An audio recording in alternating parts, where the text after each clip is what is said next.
Now, when the whistle blew on Sunday afternoon to mark the end of the Premier League season, crowning Man City with their 4th consecutive Premier League trophy and confirming that Arsenal will once again finish 2nd for the 2nd year in a row, if you went on social media after these games, you would have thought that Arsenal had been relegated. With the amount of memes and rival fans poking fun at Arsenal, making fun of us, trying to cook us, using their favourite saying that we are bottle jobs, we are bottle FC, we bottled the league for the 2nd year in a row. I mean, it felt like Arsenal finishing 2nd, not winning the league, was a bigger story to most of these fans, rather than Man City winning their 4th in a row, breaking a record previously held by Man United. So I thought in today's video, I want to try my absolute best to take a non-biased look at whether or not Arsenal actually bottled the league. Put all my biases aside for Arsenal and see if the rival fans might actually have a point, or if it's just an ill-informed, sheep-like mentality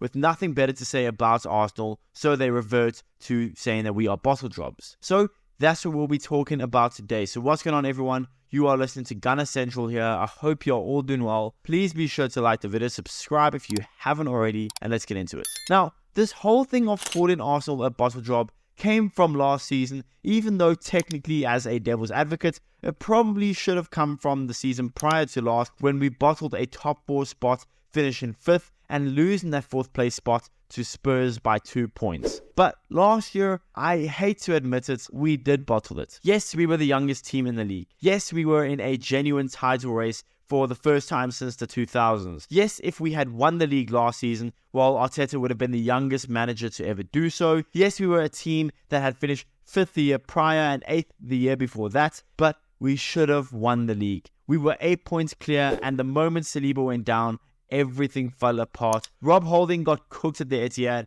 and even though he did score a goal, he got cooked, and we went out sad, and Man City won the league for the 3rd straight year in a row for them. Yes, there was a lot more to it than us simply just bottling it, between injuries, between being a young squad, being extremely thin, going up against Man City, and looking back at it, we probably should have known that it would have taken a miracle to win the league. So, by my eyes, yes, we bottled it. Plain and simple, we just did. I'm sorry, anytime you're 8 points clear and then end up losing the league by 5 points and then drawing 3, losing 3 and winning 3 of our last 9 games with no Europe as a distraction, that isn't good enough. We were on top of the table for a grand total of 248 days last season, yet we still didn't win the league. I'm sorry, we bottled it last season. But now, did Arsenal honestly bottle the league this year? This season, did Arsenal honestly bottle the league? Now, were we ever clear favourites to win the league? No. We were on top of the table for 10 match days.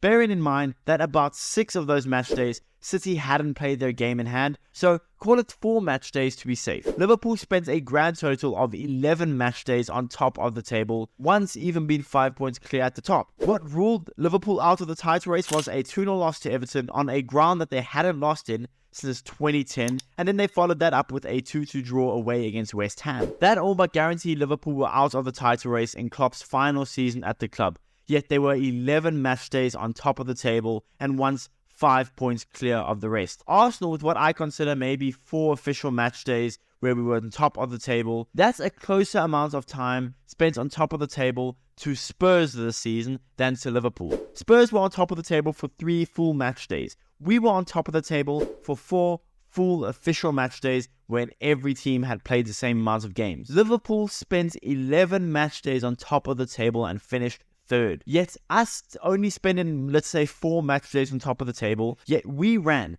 Man City to the final day and ended the season on 89 points, just 2 points behind City, and that's an improvement on last year's 84 points and 5 points behind City. Now, did we have games where we let the title slip? Yes.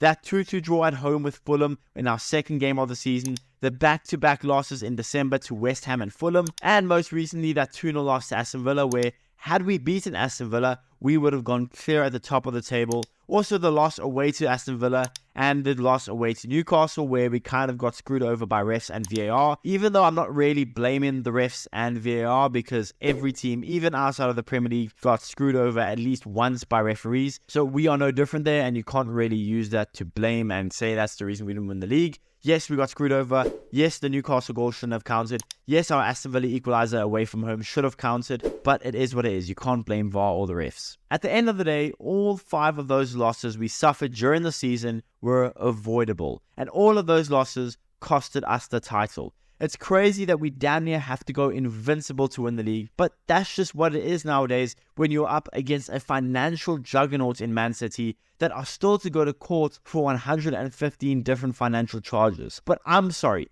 even objectively as I want to be right now, and objectively as I'm looking at this season, to say Arsenal bottled the league last season, I can without a doubt agree. But to say Arsenal bottled the league this season is downright just stupid, and whoever says that is allowing their hatred for Arsenal to overtake their common sense and their football common sense. We were never clear runaway leaders like last season. We never outright led the league with all teams on equal games for a large portion of the season like we did last season. We lost 1 game in 2024. How can someone possibly say that Arsenal bottled the league? That is a quote that has no common sense, and everyone saying it is just trying to justify their team being as bad as they are. I mean, think about it. Barely any Liverpool and Man City fans have said that Arsenal bottled the league. It's mostly all of the fans that come from outside the top 4. Your Man United fans, your Chelsea fans, your Spurs fans. Again, there is no way that you can justify saying that Arsenal bottled the league this season. There just isn't.